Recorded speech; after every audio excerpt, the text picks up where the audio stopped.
Thank you so much for agreeing to do this. I really look forward to this. I've been looking forward to it all week. Yeah. And Thank you. do you want to spend a couple minutes introducing yourself? Yeah, sure. Hi, my name is Robi Castaneda. I'm a classical pianist and violinist based in Sacramento, California. And I'm currently pursuing a double major in political science and music with a focus in piano performance at UC Davis. I listened to your music on YouTube and you are amazing. Oh, thank When you did very you start playing piano and violin? So I initially started with the violin actually before going to the piano when I was 7 years old. But I think a few months or maybe 2 months after I started the violin, my parents decided to enroll me into piano lessons as well. But beforehand, we had like the small little keyboard that I had in my childhood bedroom, and sometimes I would kind of play on it and kind of experiment with the notes a little bit. But my formal education in both piano and violin didn't begin until the age of 7. And what did you like about it when you first started?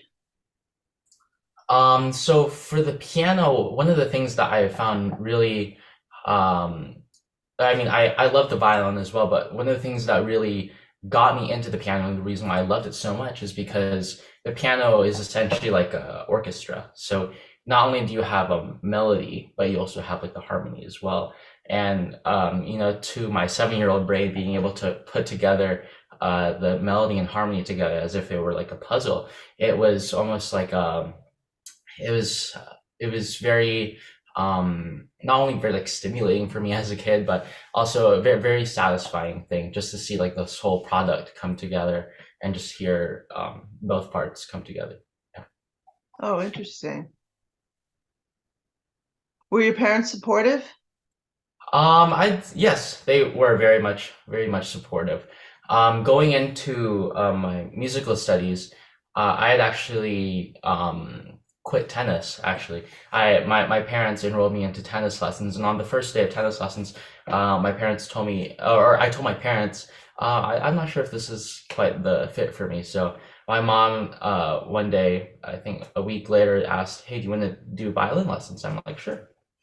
Go ahead and do violin lessons. And initially they didn't think it was I was going to stick to it, but they saw how there was clear love that I had, an instant like click I had with music that developed as soon as I um, began my formal musical education. So yes, in that way they've been very supportive of me from the very beginning even until now. What does music do for you? What does music do for you? That is a very complicated question, but there's a lot of things that music does for me. It's one of the things that keeps me going every single day. If I'm, of course, I'm not only a music major, but I'm also a political science major. It gives us an escape from kind of the stresses and all of the worries of the world. It allows me to focus on something that I truly care about, and it's music, not only just in the sense of playing the piano, but also being able to reach out and give others the opportunity to listen to my music and to share my knowledge and love for music with other people. That's what music does for me. That's, Can you talk about the composing you've done? yeah, sure. So starting out when I was, I think, around 8 or 9, I decided to kind of mix around or experiment with some of the notes on the piano and try to see like which one fits together. If the harmony and the melody fit together. But I didn't start any sort of formal composition process until maybe around sophomore or junior year, or more so junior year when I started my AP Music Theory course. And taking that course kind of gave me a solid ground and basis for the basics of like harmony and counterpoint that allowed me to sort of explore um, uh, different areas of composition. And a lot of the composition that I do is very derivative, and that's typically the case for a lot of composers because you had Schubert, who is a student of Beethoven, was very much a fan of Beethoven, but and ended up incorporating a lot of melodies from Beethoven's music. And for me, in my composition process, I take a lot of inspiration from different sources. One of the biggest inspirations is obviously Bach, but another really good one is Rachmaninoff. He's a top favorite of mine in terms of as a composer. Right around senior year, I was asked by one of my teachers in my high school to sort of create it was a film, almost like a film score or a soundtrack for our senior video. So since it was our last year, he wanted to create, my teacher wanted to create a video that sort of encapsulates the class of 2022's journey throughout high school. And my goal was to sort of compose a piece that would fit that tone. And I think you can actually find it on the website of my high school, Jesuit High School, and even on their YouTube channel, they'll have the whole senior video, and on top of that, they have the the composition I made. It's called Flight, and it was one of the first. I could call it like one of the first big projects that I had, because it really I have been experimenting with writing for both in a quartet and a quintet format, but and never like really on this scale where I had to kind of meet a particular deadline where I had to and capture a specific emotion. Because sometimes when I would compose, it would just be I do it because out of feeling, right? But for this particular piece, I kind of had to step out of my comfort zone a little bit. So it was that's sort of how my compositional journey has been so far. And lately, I've been experimenting with a couple quintet formats, piano quintet, string quintet formats. But I have yet to go into like a symphonic format. Yeah, I that's something I haven't touched yet, but looking forward to What that. instruments would be in the quintet? For a quintet, it would be like a standard, like if we're talking like a string quintet, maybe it would be like two violins, one viola, a cello, and possibly a double bass. But if we're talking about like a piano quintet, we would take this two violins, viola, a cello, and a piano. And I actually recently played a piano quintet a couple of days ago on Thursday. It was the Dvorak piano quintet in A major, which just being able to play in the chamber music format is a lot of fun. Oh, that's great. And you're a freshman at UC Davis? That's correct. Yes. Oh, great. Can you talk about some of your favorite performances that you've done? Some of my favorite performances. So last year was 2022 was sort of the year that I really got to take off in terms of my musical performances, because it started out with being invited to perform in Carnegie Hall, in the WOW recital at Carnegie Hall, after I competed at the sorry at the Golden Classical Music Awards competition, and there at Carnegie Hall, I decided to play Beethoven Sonata Number 6 in F major. And then the following month after that, I attended another awards, which is called the Grand Prize Virtuoso Awards in Vienna. So I was flown out to that. And both of the experiences were not only extremely valuable for me as a pianist, because it is extremely important to get some basis of musical performance and being able to kind of step out of your comfort zone. But I'd say aside from those two, my favorite musical performance would probably have to be when I attended it was called the CAPMT Go for the Gold competition back in 2022. And it was, in that performance, I played Brahms' Rhapsody in G minor.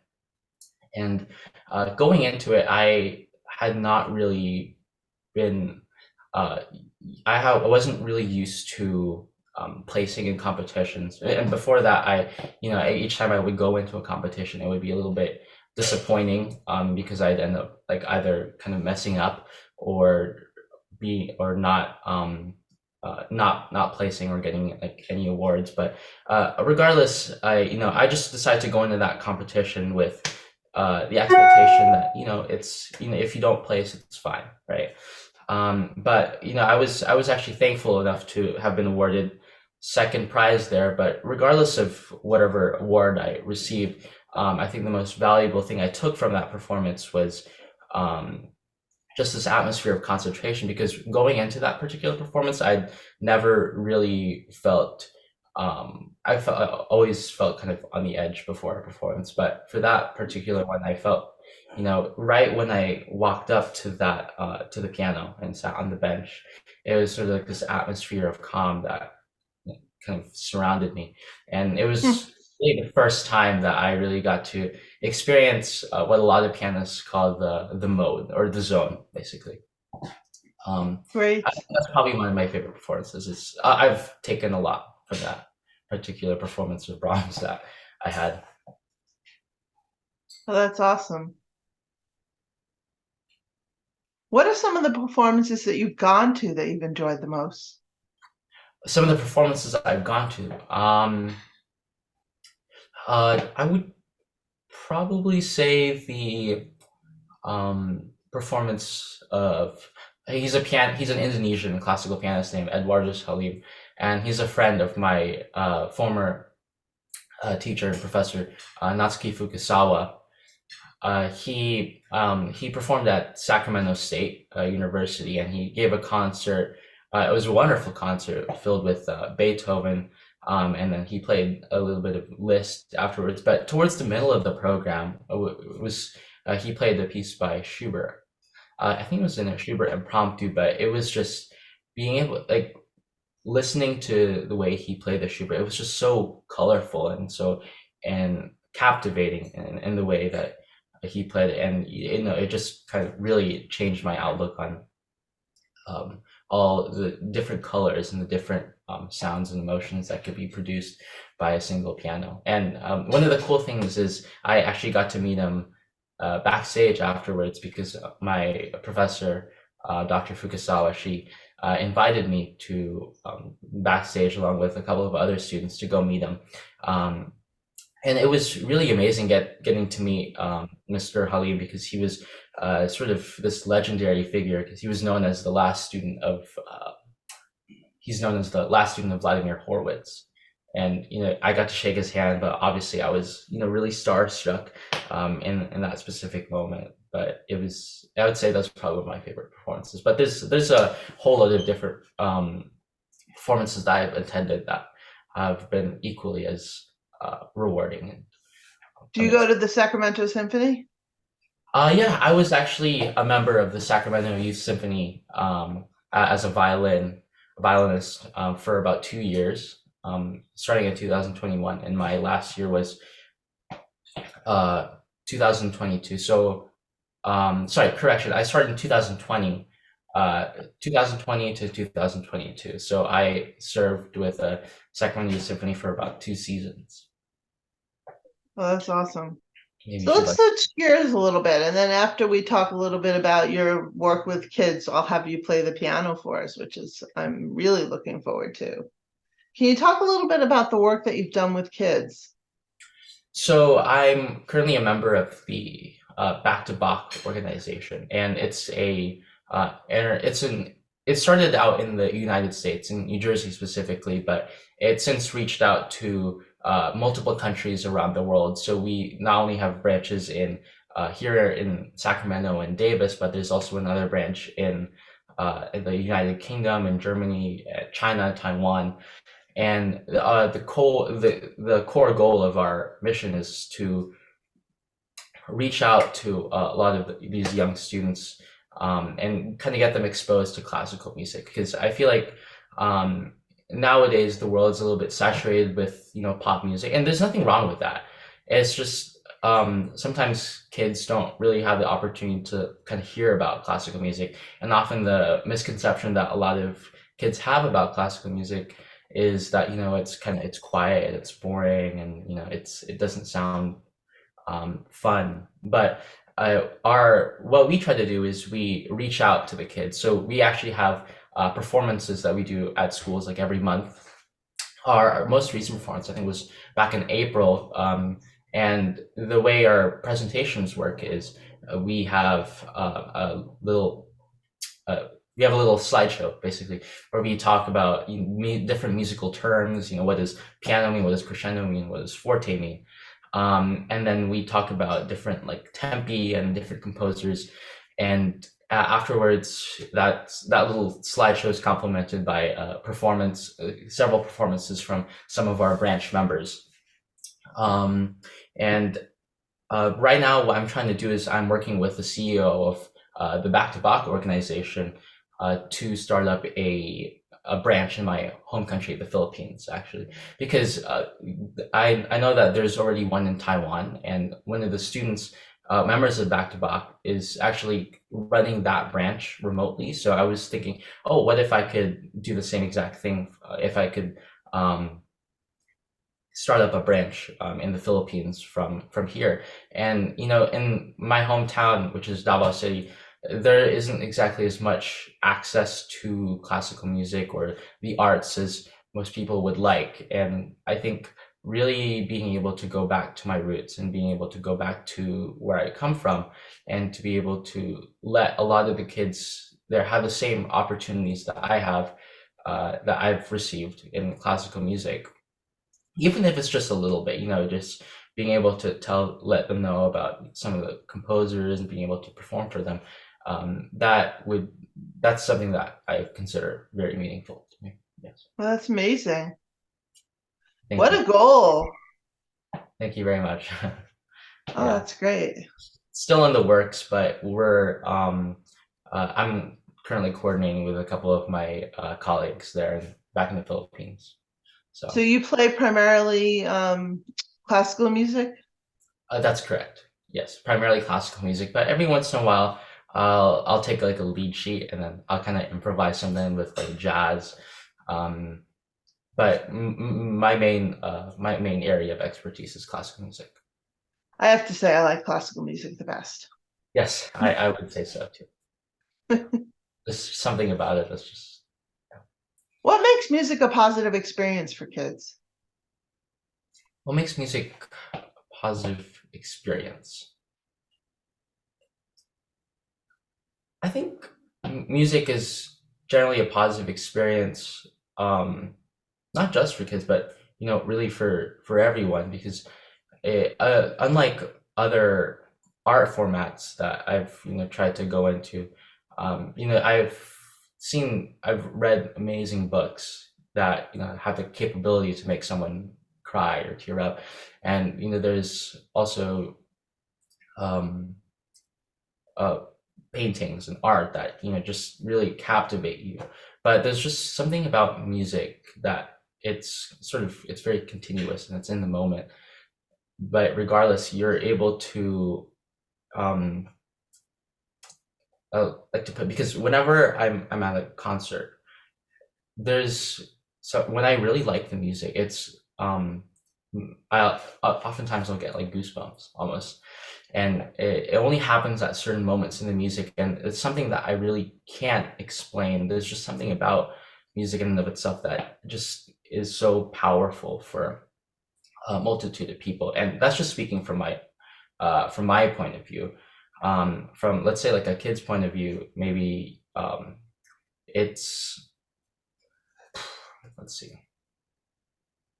I'm not sure. It's just I let's say like pick if you're a kid and you're picking up a musical instrument, it's not only is it good like for coordination wise, but it's also just really good to be exposed to the arts and music at such a young age. Great. Yeah. How old do you think a kid should start playing music?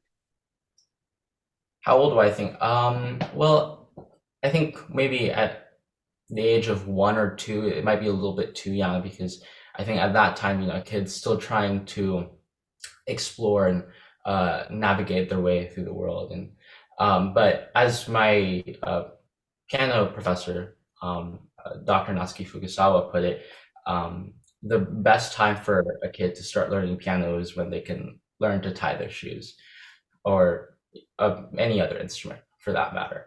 But I think it's never too young to be um, start exposing your kid to music. But in terms of starting to play the instrument, really making sure they're starting to practice.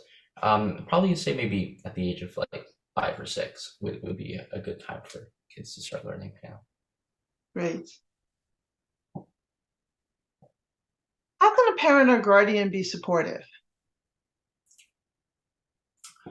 I think the role of a parent or guardian in terms of a child's musical development is very much akin to that of how parent or guardian's role in raising a kid. Because when a kid is like really small, it's just 24/7. You have to feed the baby, you have to like take care of it, you have to make sure it gets rest, adequate rest, and you have to feed it again. But as the baby or as the child starts to grow, the role of a parent starts to kind of distance themselves from the kid. And in a way, it's very similar with any young budding musician because starting out, it's very important to make sure that there's some parental guidance involved alongside like guidance from the teacher as well, because it's just to make sure the child is really practicing every day. Because as kids, we want to like do a multitude of different things, right? We want to go watch TV, we want to go play with toys, we want to go play with the kids outside. But in terms of being able to let your child really start to get focused on the piano, I think it's not only um, it's not only up to the responsibility of the teacher, but it's also responsibility of the parent to start creating the habits within the kid. But obviously it's important to create habits within a child, let a child learn the responsibilities involved with learning a musical instrument, the discipline involved. But it's also important not to become too overbearing in the sense that the child's not going to enjoy the instrument anymore. So I think it's important to have some level of oversight, but also important to kind of keep your distance as well and let the child develop his or her skills. How And that was much time do you think a kid needs to practice a day? it depends on the goals really, but starting out when I started practicing piano, it was really only like 30-45 minutes every day. So it wasn't to the point where I was like serious about it. Being a 7-year-old kid, I wasn't really focused with the piano. I still loved it, but it wasn't until maybe around elementary school or middle school that I started really taking the piano a lot more seriously than I did when I started out. Great. And how much do you practice now? Typically, I try to get about 3 to 4 hours every day. Oh, Sometimes I wow. space it out. So let's say like 2 hours in the morning, 2 hours every day. But before like a performance or a competition, sometimes the week before it would be about like 5 hours, 4 to 5 hours. Wow. And when do you think parents or guardians should start bringing kids to musical performances? When should I? I'd say that there's always a, a saying among a lot of concert goers that if you have like a kid and he starts to get a little bit noisy, like see if you can like vacate them outside of the room. And there's I think the best time to let a kid um, start going to musical performances is um, maybe to the point where they can start they're able to um,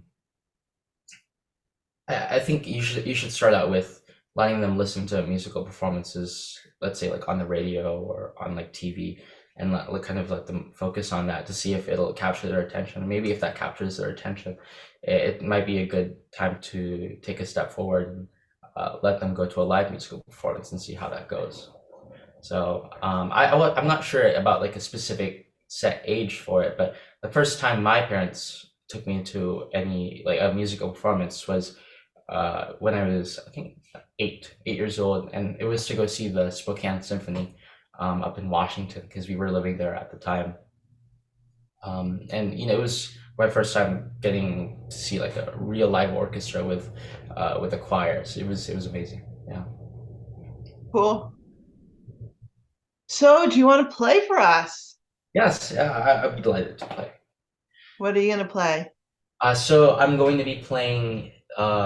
It's a piece by Debussy called Reflets dans l'eau, or Reflections on the Water, and it's very much within like the Impressionist school of music. It's the piece describes exactly what the title entails. It's reflections on the water, and it starts out with like when I start to play, I like to imagine like a really clear like lake or a pond, and maybe something falls into it, and then you can see like the gradual like ripples in the water that sort of distort like the images of the trees that get reflected onto it. So it's a very captivating piece, but I think it's best described when you get to hear it yourself. So, When was it composed?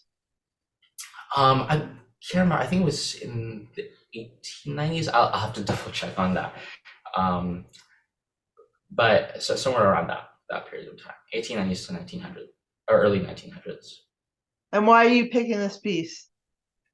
I chose to pick this piece because it's sorry. I'm going to be performing it in Philadelphia in about 2 weeks, and I just thought it would be good to sort of reach out and get some level of performance experience for it, because I had played this piece before with a master class at UC Davis, but it was never really in front of like an audience or or it wasn't really, it was more of like a class format, but it wasn't necessarily like it didn't feel like a performance format in a sense. So I just wanted to get a little bit more performance experience on the piece, but also just because it's an amazing piece. It's gorgeous, and yeah, I'm sure you guys will enjoy it very much. Great. We're ready to roll. Yes.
was beautiful. Thank you very much. Very emotional. Yes, there's so many different emotions and colors present in the piece. That's one of the reasons why I decided to play it for you here today. Yeah, I can understand why you chose that piece. It's a great piece. I'm sure our listeners slash viewers will enjoy it. Yeah, um, and I'm glad, you know, um, thank you so much for having me on the podcast. Yeah. We're not done yet. So, what are you learning in college about music?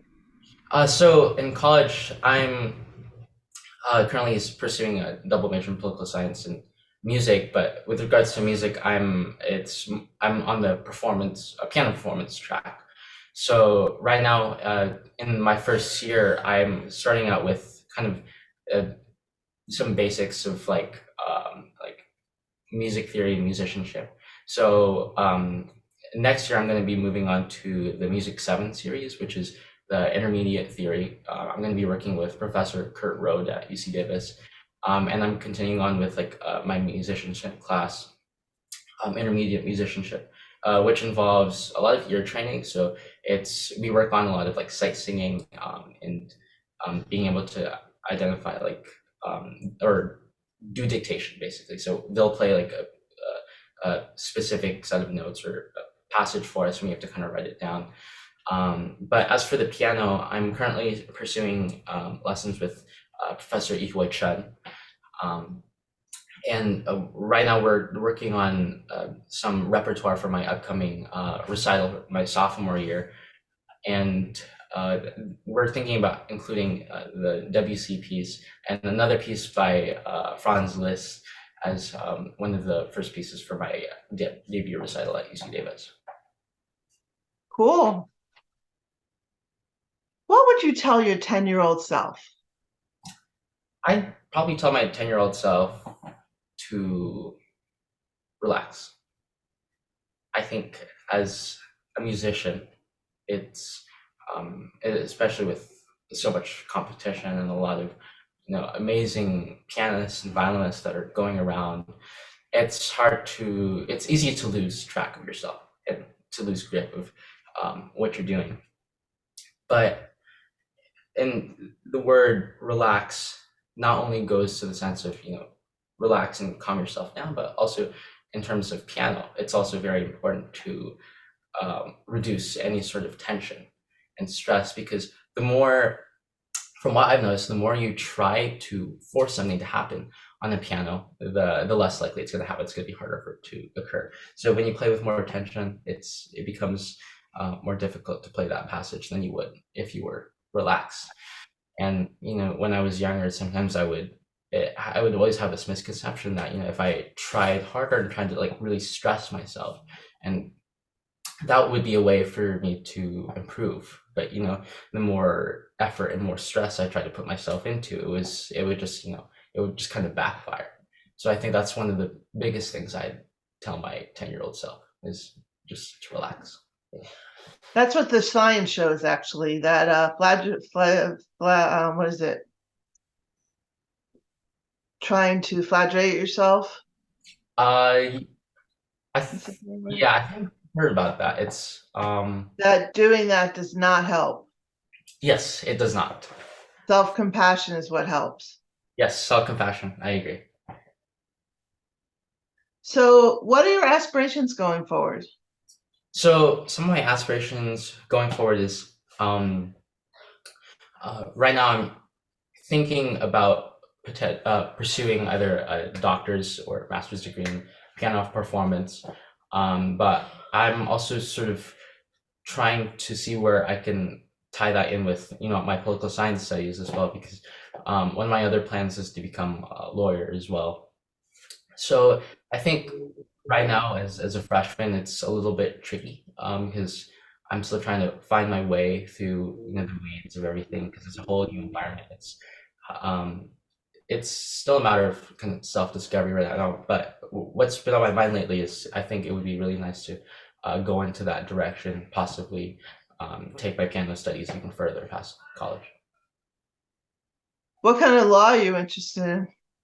Right now, I'm thinking about doing international law, something that ties into diplomacy, because one of my also passions, aside from the piano and violin music, is learning languages, and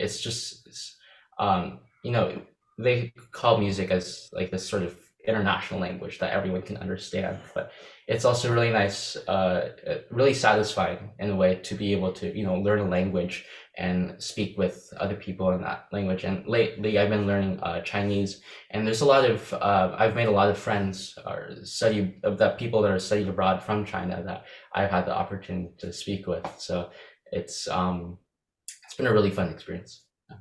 Do you speak Filipino? Yes, I do speak Filipino, but my main language is actually Visayan, which is the southern language in the Philippines. So it's spoken on I think, south to central Philippines. So I'm from the island of Mindanao, and the main language there is called Visayan. So it's a little bit similar to Filipino slash Tagalog. That's the other name for it. But there's also a lot of like grammatical and linguistic differences between the two. So it's like Cantonese and Mandarin almost. So what's on the horizon? On the horizon, I'd say in terms of the close horizon, I'm right now I'm just trying to um, get my name out there as a pianist, really, and to form new connections and to uh, get to meet new people and new pianists as well. But lately, I've been thinking about kind of really developing and expanding my repertoire, but also really going back to the basics as well. I it never hurts as a pianist to go back to the most basic technique, and it's almost the same as it was when I started out. Just starting out with like scales, and that's how I warm up every morning. But really, what's been on my mind lately is just my upcoming recital, as well as my upcoming performance at the Philadelphia International Music Festival as well. So that's what's on the rather close horizon. But as for maybe like 3 to 4 years in the future, I'll have to see. What's on your personal bucket list? Personal bucket list. Um,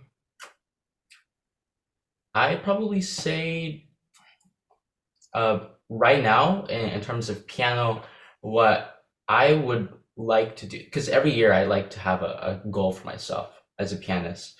And right now it's really to develop my touch as a pianist, because um, sometimes whenever I play the piano, I think one of the biggest struggles I had is, when developing, was when I would play a note, sometimes it wouldn't really sound because the mind to muscle connection wasn't really there. So really developing my touch and mind to muscle connection is what's on my bucket list right now as a pianist. Because whenever you play, you kind of want to have let's say, like, develop the feeling of like weight on your fingers, and that's something that I've really been trying to train for the past few months, and really just developing that solid connection between the fingers and the shoulders and the body as a whole. So, What about other things that you do? Do you have any hobbies or anything like that? any hobbies? So the other thing I was thinking about doing is, because I know UC Davis has a Model United Nations, and that's not something that was offered by my high school at the time, Jesuit high school. So I've always wanted to do it because it seems like a lot of fun, because it's just a bunch of like people around the table discuss, and they get assigned like their own country basically. So some people get to be like China, someone else gets to be the United States, or like Pakistan or India. So everyone just kind of goes around the table, discusses policy and debates, and sometimes it gets a little bit heated, but it's a little bit fun. So that's what I'm really looking forward to as well. That's one of my on my bucket list, because this year I was a little bit too busy with let's say like orchestra and like music. So I think maybe it would be nice to kind of make some space for that aspect of my studies as well. Kind of incorporating this diplomat law aspect of I did something called Model Congress when I was in high school. Oh, really? And it was where you would go to different schools and actually stay over in the town, and they would give you one side of an argument and you would have to argue in Congress like one side of the argument or the other, and then they would give awards for whoever gave the best arguments. It was a lot of fun. So Model UN sounds like it's great also. Yeah, I'm quite excited because back in high school, I did speech and debate and mock trial. So I think it might be a little bit similar, but obviously the whole diplomat like representing a country format is definitely it's very different. Yeah, I'd like to try those out. Interesting. Interesting. Anything we missed? I think so far it's pretty straightforward. If there's anyone here that is, watching or listening to the podcast, that is interested in, any of my future performances, I'm planning to have a recital this upcoming November at UC Davis at the Annie Pitzer Center, and we're currently collating the program, like I said, but one of the pieces that I'm planning on playing is Haydn's C minor sonata, and um, it's a piece by Liszt called "The Obermann Valley," and it was written during his time in Switzerland. So it's just kind of like a journal of his travels throughout Europe. So it's a lot of it's a beautiful piece, but I'm hoping some of the viewers will be able to tune in and kind of take a look at my Interesting. yes. When is that? Somewhere in November. We haven't put a specific date yet, but I think if you look into the UC Davis Department of Music website, you might be able to find it. But also, I make some posts on my Instagram account called Robi Castaneda, Robi Castaneda Piano, and I also have like an Instagram or sorry, YouTube account called Robi Castaneda where I post like videos and performances as well. Can you So spell that for us? yeah, so my name Robi Castaneda is Robi, and Castaneda is Castaneda.